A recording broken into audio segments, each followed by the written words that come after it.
Right principles. It is wise to know what comes first and what to do first. To begin anything in the middle or at the end is to make a muddle of it.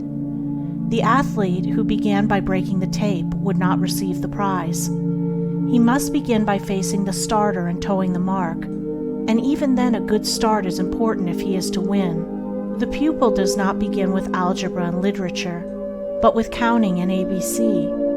So in life, the businessmen who begin at the bottom achieve the more enduring success, and the religious men who reach the highest heights of spiritual knowledge and wisdom are they who have stooped to serve a patient apprenticeship to the humbler tasks, and have not scorned the common experiences of humanity or overlooked the lessons to be learned from them. The first things in a sound life, and therefore in a truly happy and successful life, are right principles. Without right principles to begin with, there will be wrong practices to follow with, and a bungled and wretched life to end with. All the infinite variety of calculations which tabulate the commerce and science of the world come out of 10 figures.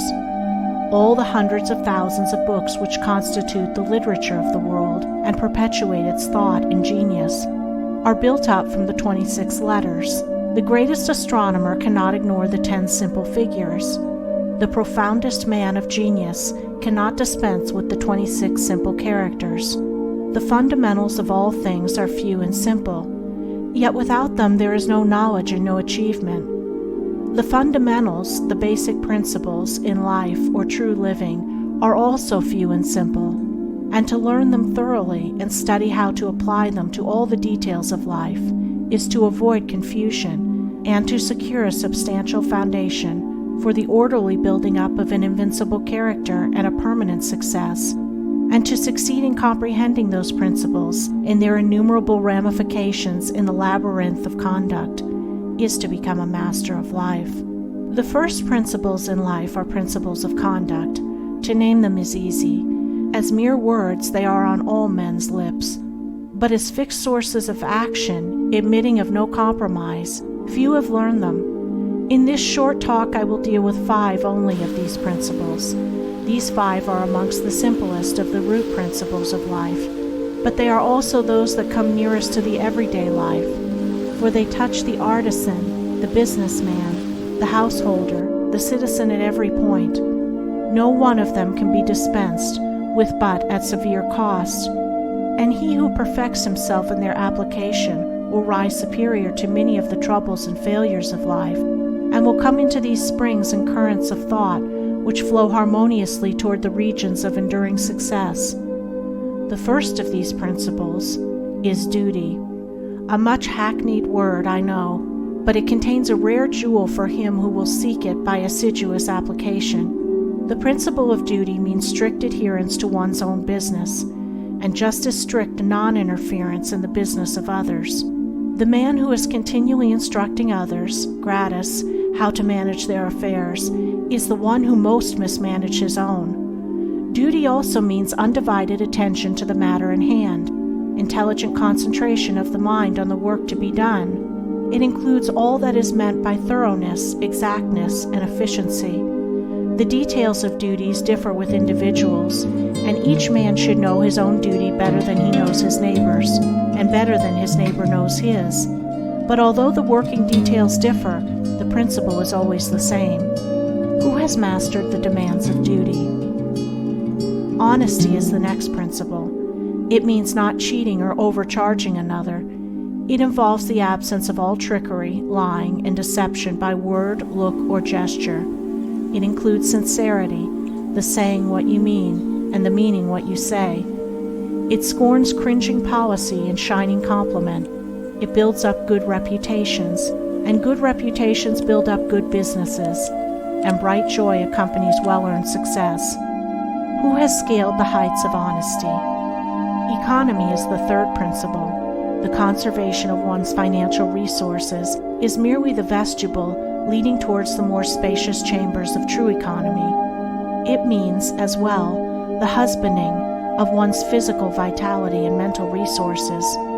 It demands the conservation of energy by the avoidance of enervating self-indulgences and sensual habits.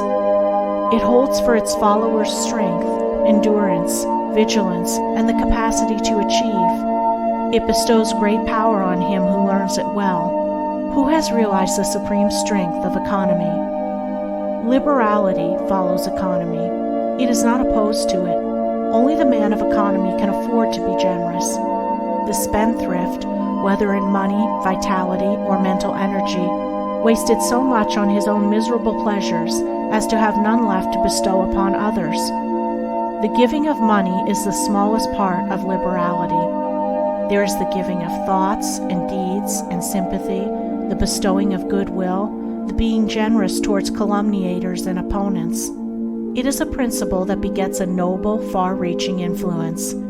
It brings loving friends and staunch comrades, and is the foe of loneliness and despair. Who has measured the breadth of liberality?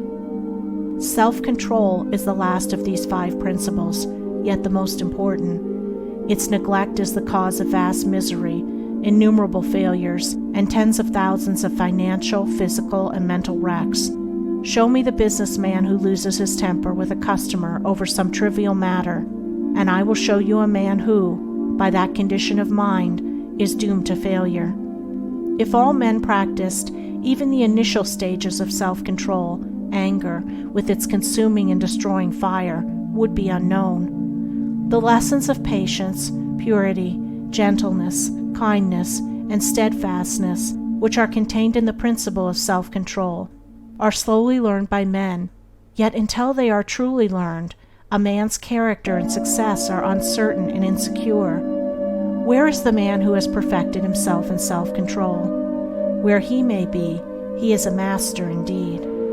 The 5 principles are 5 practices, 5 avenues to achievement, and 5 sources of knowledge.